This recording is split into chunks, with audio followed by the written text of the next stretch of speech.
లేరు కాబట్టి ఇలాంటి ఆలోచనతోనే వీళ్ళు లౌకికమైనటువంటి ఆ విషయం కలిగి వాళ్ళు క్రీస్తుని అంగీకరించే ప్రయత్నం చేయట్లా. కానీ బోధ ఏం చెప్తుంది, లేఖనాలు ఏం చెప్తున్నాయి? మత్తయి సువార్త 10వ అధ్యాయము 28 నుండి 33 వచనాలు మనం చదువుతున్నప్పుడు, మరియు ఆత్మను చంపనేరక 28 నుండి 33 చదువు. మరియు ఆత్మను చంపనేరక దేహమునే చంపువారికి భయపడు గాని ఆత్మను దేహమును కూడా నరకములో భయపడు.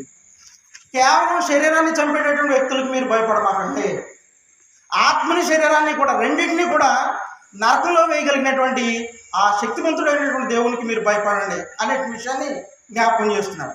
అంటే లోకంలో మీకు ఉన్నటువంటి భయాన్ని బట్టి క్రీస్తు దగ్గరికి మీరు రాలేకపోతున్నారు. కానీ క్రీస్తు దగ్గరికి రాకపోతే ఆ తదుపరి తీర్పు జరగబోతుంది.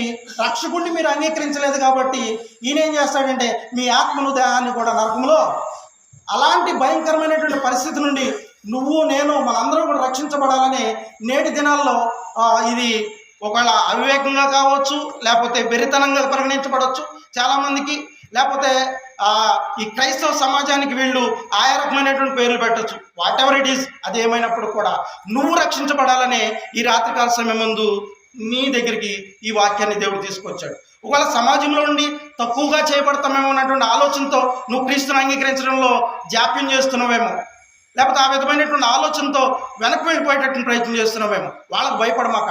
ఈ రాత్రి లేఖనం చెప్తుంది అంటే నీ శరీరాన్ని ఆత్మను కూడా నిత్య నరకంలో పడవేసేటటువంటి దేవునికి భయపడు.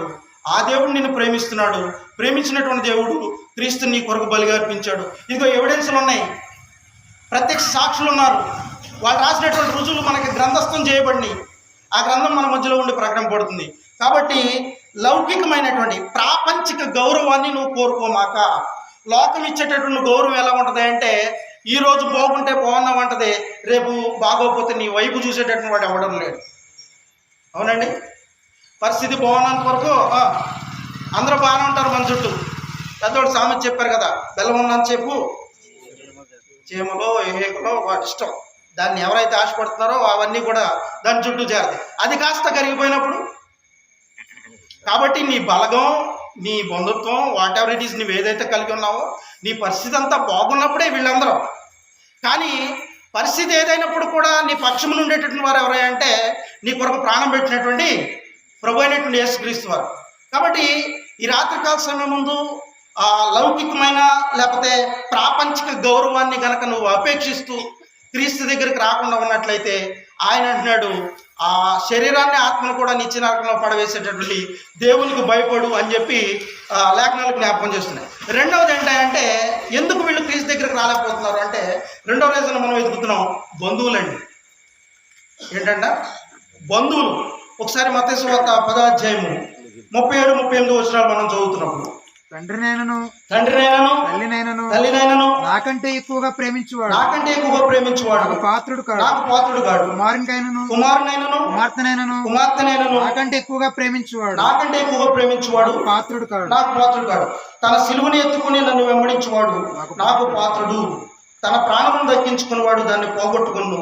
నా నిమిత్తం తన ప్రాణమును పోగొట్టుకునేవాడు దాన్ని దక్కించుకును. బంధువులు ఒకవేళ మమ్మల్ని ఆయా రకమైనటువంటి కార్యాల నుండి వెలివేస్తారేమో, లేకపోతే ఈరోజు ఆయా రకమైనటువంటి కమ్యూనిటీస్ మన మధ్యలో ఉన్నాయి, వాటి నుండి వెలివేస్తారేమో అని చెప్పి కొంతమంది భయాందోళనకు గురైపోయి క్రీస్తు దగ్గరికి చేరడంలో కొంత వెనుకంజ వేసేటటువంటి ప్రయత్నం చేస్తున్నారు. కానీ ప్రభు అయినటువంటి యేసుక్రీస్తు వారు చెప్తున్నట్టు మాట, నన్ను ప్రేమించేవాడు వీళ్ళందరినీ కూడా పరిత్యజిస్తాడు, వాళ్ళందరినీ విడిచిపెట్టి రావాల్సినటువంటి వారమైన అనే విషయాన్ని జ్ఞాపకం చేస్తున్నాం. ఏమంటాడు ఇప్పుడు, ఒకవేళ వ్యక్తిగతంగా వాళ్ళ కోసం అని చెప్పి నువ్వు నిత్యరక్షణ కోల్పోతే కనుక వాళ్ళు రేపటి రోజున తీర్పులో నీతో పక్కనుండి నా వల్లే పలానా సహోదరుడు తీర్పులోకి రావాల్సి వస్తుందని నీ పక్షాన వాదిస్తాడండి. 5వ అధ్యాయము కొరింథీయులకు రాసిన 2వ పత్రిక 10వ వచనంలో ఎవని యొక్క క్రియలను బట్టి వానికి తీర్పు చేర్చబడుతుంది. కాబట్టి ఈరోజు వీళ్ళని బట్టి నువ్వు భయపడి రక్షకుడిగా ఉన్నటువంటి క్రీస్తుని నిరాకరిస్తే రేపటి రోజున తీర్పును నువ్వు ఫేస్ చేయాలి. ఆ తీర్పులో నీ పక్షంలో వాదించేవాడు ఎవడును లేడు. భౌతిక బంధాల కంటే ఆత్మీయ బాధ్యతలు ముఖ్యమైనవి అనే విషయాన్ని మనం గుర్తించాలి. భౌతిక బంధాల కంటే ఆత్మీయ బాధ్యతలు ముఖ్యమైనవి. ఒకవేళ ఈ విషయంలో కనుక మనం ఆలోచన చేస్తున్నప్పుడు, రక్షణ సువార్త ప్రకటింపబడుతున్నప్పుడు ఒకవేళ దాన్ని అంగీకరించకపోతే, క్రీస్తును రక్షకుడిగా అంగీకరించి ఆయన యొక్క బోధలకు లోబడి రక్షించబడకపోతే ఆధ్యాత్మికంగా ఆత్మహత్య చేసుకున్నటువంటి వాడితో సమానం.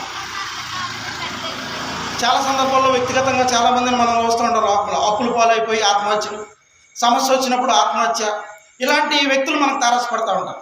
కానీ ఒకవేళ క్రీస్తును నువ్వు అంగీకరించకపోతే కనుక ఆధ్యాత్మికంగా ఆత్మహత్య చేసుకున్నటువంటి వాడితో సమానం. అంటే బ్రతుకున్నావన్న పేరు మాత్రమే ఉంది, కానీ నువ్వెప్పుడో నీ ఆత్మికంగా ఆత్మహత్య చేసుకున్నటువంటి వాడుగా పరిగణింపబడుతున్నావు. కాబట్టి దేవుడు నిన్ను ప్రేమిస్తున్నాడు. ప్రేమించినటువంటి దేవుడు నువ్వు ఏ స్థితిలో ఉన్నావో నిన్ను గుర్తించాడు. ఆ స్థితి నుండి నిన్ను విమోచించడానికి క్రీస్తు ప్రభువును లోకానికి పంపించాడు. ఆయన వచ్చి నీ తరపున నా తరపున చేసినటువంటి యావత్తు కార్యాన్ని పూర్తి చేశాడు. ఇక ఒకటే తరువాయి ఆయన నీకు ఆహ్వానాన్ని పలుకుతున్నాడు. భారం చేయాల్సిన సమస్త జనులారా నా ఎదుగు రండి, నేను మీకు విశ్రాంతిని కలుగజేస్తున్నాడు. ఆ ఆహ్వానం ఈ దినము ఈ రాత్రికాల సమయంలో నీకు ప్రకటింపబడుతుంది. ఎటువంటి భయాందోళనలు ఉన్నా సరే వాటన్నిటిని పక్కన పెట్టు. రక్షకుడైనటువంటి క్రీస్తును అంగీకరిస్తే ఆయన ద్వారా నిత్యజీవం నీకు నాకు అనుగ్రహింపబడుతుంది. కాబట్టి విషయాలను పరిశీలన చేద్దాం. అనేక రకమైనటువంటి ఎవిడెన్స్లు మన మధ్యలో ఉన్నాయి.